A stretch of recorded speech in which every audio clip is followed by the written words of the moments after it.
Hi, today I have a two-part video.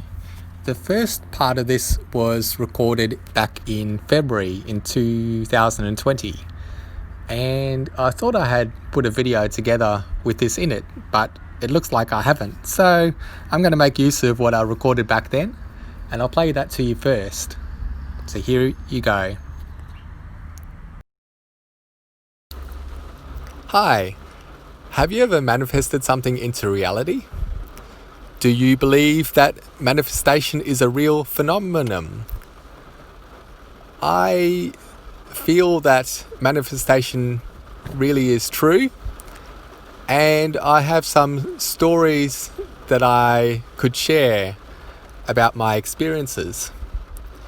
But before I do, I'd just like to talk about there have been many people online and in books that have introduced the idea of manifestation to the world.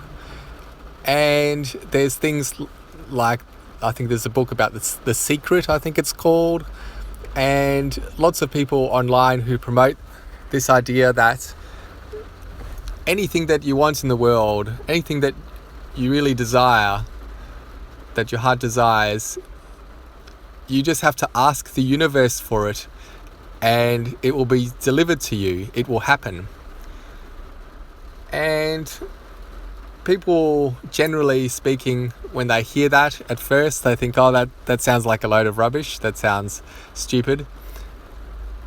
And so they tend to think, well, why don't I just wish for $1 million? Well, obviously I've wished for $1 million, but that hasn't come true.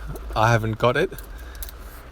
But then you get people online who really believe in manifestation, and they try and promote it, and they say things like, if you really want to be wealthy, you can be wealthy. If you really want this, you can have this. If you really want that, you can have that. And a lot of what they promote, or a lot of what people tend to look for, the majority of people, when they come across this idea, is they want material things.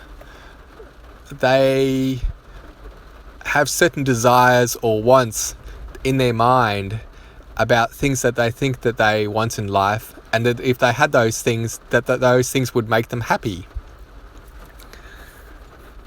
Things like money or, fame or fortune or something like that. They believe that, they really want those particular things. But what if manifestation exists and is possible, but it only occurs when it lines up with what your soul really needs, what your spirit really needs, what your heart really truly desires, and not something that is materialistic that you just want or feel like you need but you don't really need in your life.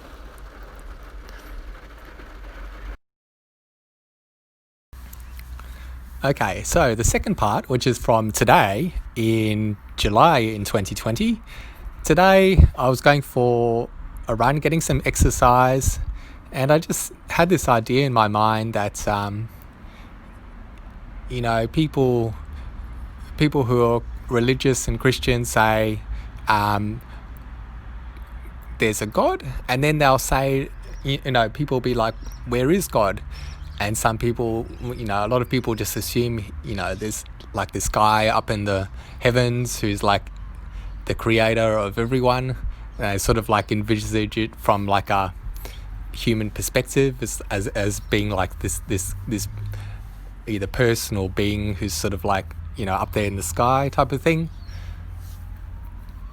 And then other people who are perhaps a little bit more knowledgeable or have different feelings on it will say like God is everywhere and in everything. And for me, it's sort of like maybe the reason why we can't see God is that maybe God is not a human or like a one single consciousness that's separate from us, that created us. But maybe God is like everything, and we are inside that everything. We are a part of that everything. And so from that perspective, like maybe we are part of God. And maybe then, God is part of us.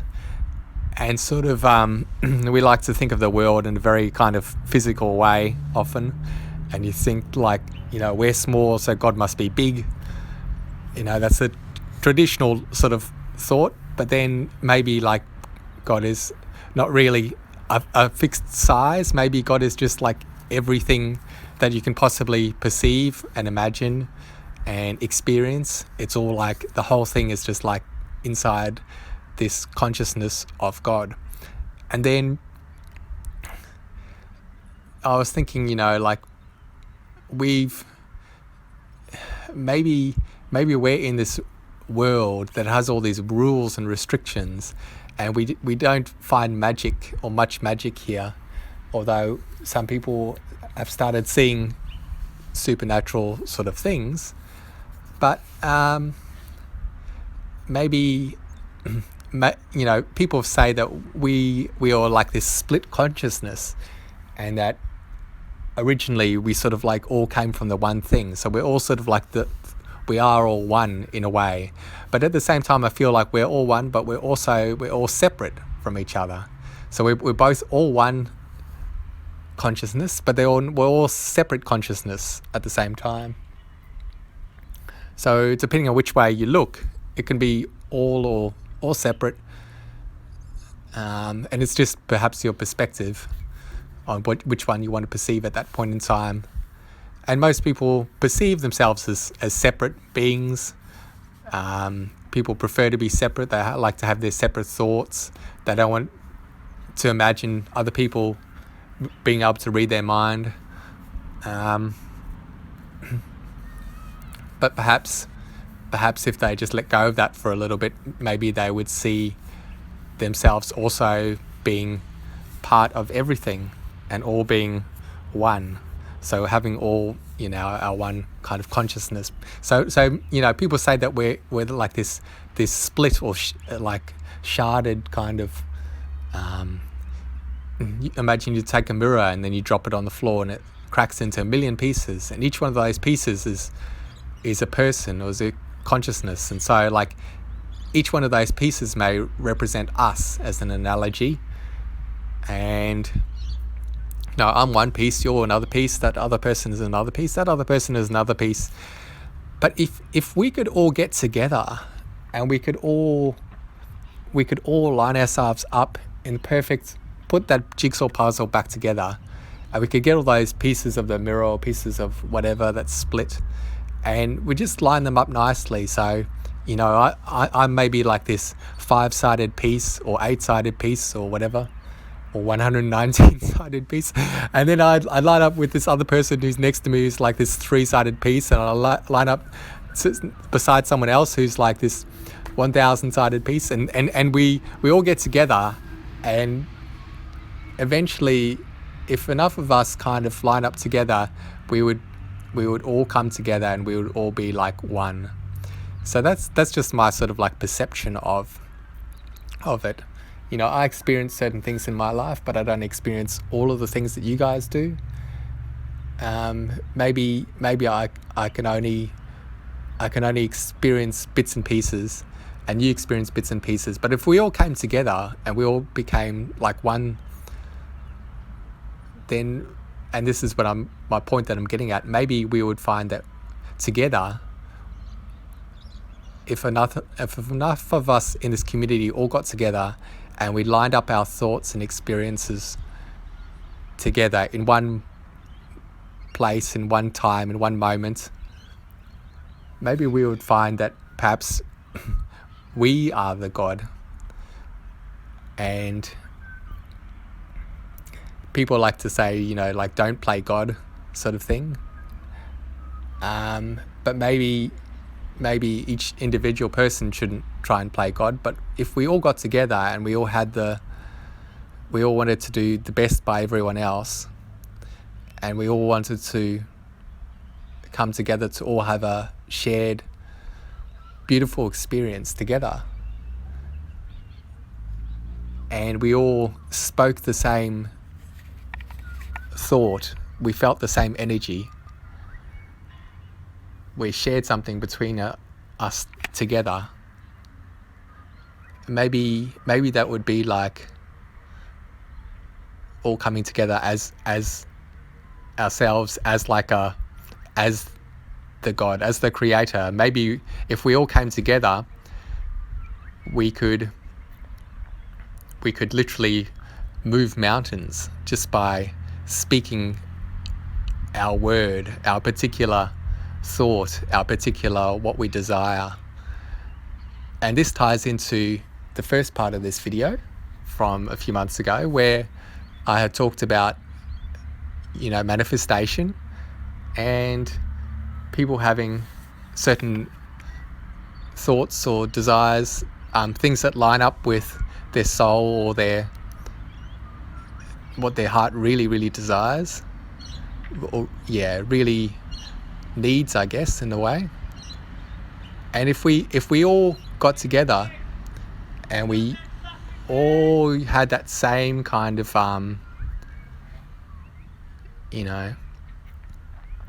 we all lined up in that same energy at one point in time, then maybe we could move mountains. Maybe we manifest little things in our reality here and there, or maybe we manifest major things without really being aware of it.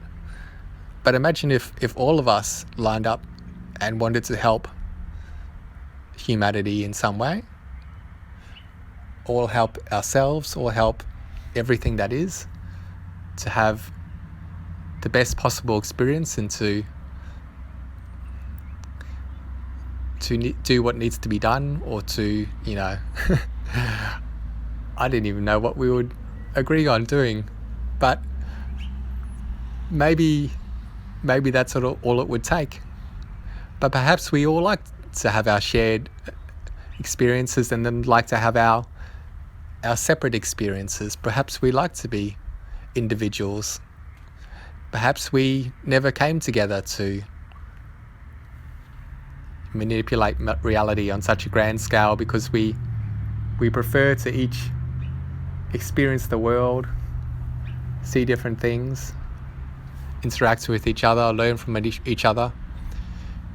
And if we were all the same, if we were all just one single entity, all having the same experience, that wouldn't really be all that fun, would it? We wouldn't really learn much from that. But perhaps we will come back to that point at some stage, when we get to the point where we have learnt everything that needs to be learnt, we've experienced everything that needs to be experienced, when we've done everything in the world that can be done, when we've had every opportunity and we've lived every life that can possibly be lived.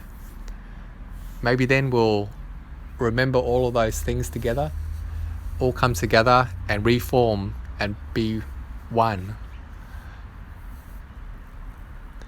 And then maybe we'll sit like that for some period of time, enjoy all being one together in a harmonious world, harmonious universe. And then at some stage we may get bored and decide to split ourselves apart and go and do it all again and create havoc within the world and negativity and bad things as well as good things, so that we can experience both sides and just go and do it all again. Forget all the things that we knew, still have it anchored within us, deep within us, so that when we know the truth, we come across it, and we feel it, we know it. But perhaps for those other experiences, we just forget and we go and do it again. And the whole thing just loops around again and again. Is that a good thing? Is that a bad thing? A lot of people try and want to escape this place. They think that loops are bad. I feel like my life has been in a loop, going round and round, and I've experienced the same life many times. Maybe slightly differently each time. But is that a bad thing? I don't know. I used to think it was a bad thing, but good and bad is always so subjective. It just depends on your perspective and where you're sitting and where you're facing it from. In a land of infinity, when everything is everything and nothing is nothing and nothing is everything and everything is nothing, and you can live each life so many times, well, every possibility that can be. There may be no need for anything else, because you already have everything else in the land of everything, the land of infinity, the infinite of infinites. I don't know, that's just where my mind has gone for today. Just putting a whole bunch of thoughts together, different thoughts that I've had over time, just putting them together, linking them together in this particular way in this video. I could have linked them together in another way, but I don't know. What do you think? Did anything strike you as true? Did anything strike you as perhaps being along the lines of truth? That's it for today. Thank you.